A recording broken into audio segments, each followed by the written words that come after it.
Reaction to Theresa May's recent Brexit speech in Florence has been, I was going to say mixed at best, but that would imply a noticeable positive response. There's been the predictable response from the anti-Brexit crowd, unhappy about the fact that it's happening in general, but possibly the most damaging backlash has come from the pro-Brexit right. Their concerns seem to be with how May's speech deviates from the desire for a hard Brexit, a systematic withdrawal from the European Union's regulations and oversight.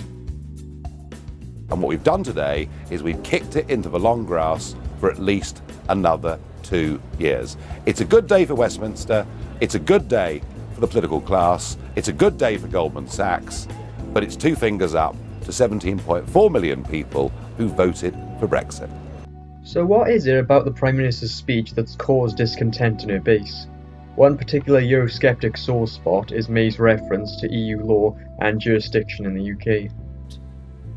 And when there is uncertainty around underlying EU law, I want the UK courts to be able to take into account the judgments of the European Court of Justice with a view to ensuring consistent interpretation.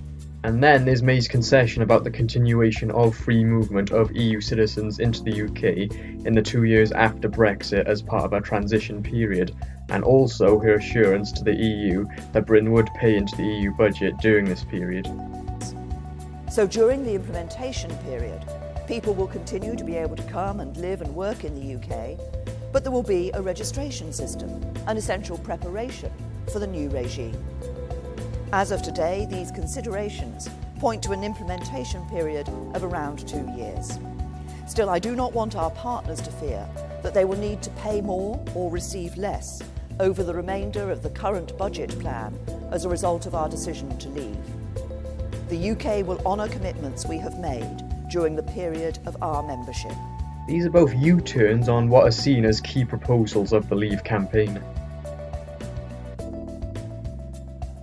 I think it's wrong that any one of the 450 million citizens of the European Union can be at the front of the queue and can come here automatically when there are people from countries with which we have deep ties, like India, Pakistan, Bangladesh, and the nations of the Caribbean, who can't come here in the same way. This helps enforce a notion that we are just leaving the EU in name only, and thus bears the question from both sides. What would have been the point of so much political and economic instability brought about by the Brexit vote if there was very little constructive change to show for it? Basically the political equivalent of Crystal Palace and Frank de Boer.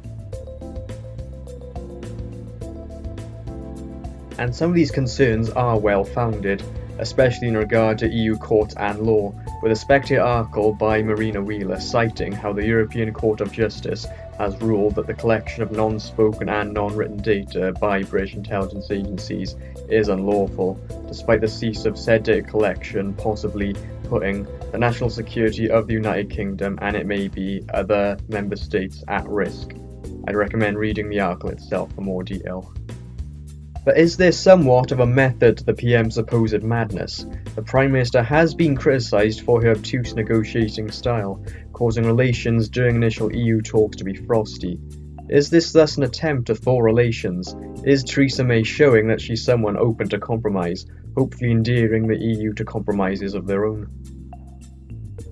Though EU officials have been as receptive to the speech as they can appear in a negotiation situation, there's still risks to May's tactic. With the Conservative Party conference coming up, things could become awkward for her when she's making her case to the pro-Brexit majority, so it'll be interesting to see if the PM's conference speech differs from her Florence speech. But the worst political damage would come if the EU shows no flexibility of their own, and Theresa May's legacy becomes that of the Prime Minister who bent over backwards for the EU. This type of stubbornness from Brussels wouldn't be hard to imagine, given their inflexibility with David Cameron's attempt at reform in February 2016, which itself contributed to the result of the referendum. If you'd given Cameron concessions, particularly on immigration, the Brexit vote, I have to admit, would never, ever have happened. Whether this is an attempted gamesmanship or a genuine capitulation, Theresa May's Brexit speech indicates a turbulent time ahead, both for her political career and the future of post-Brexit Britain.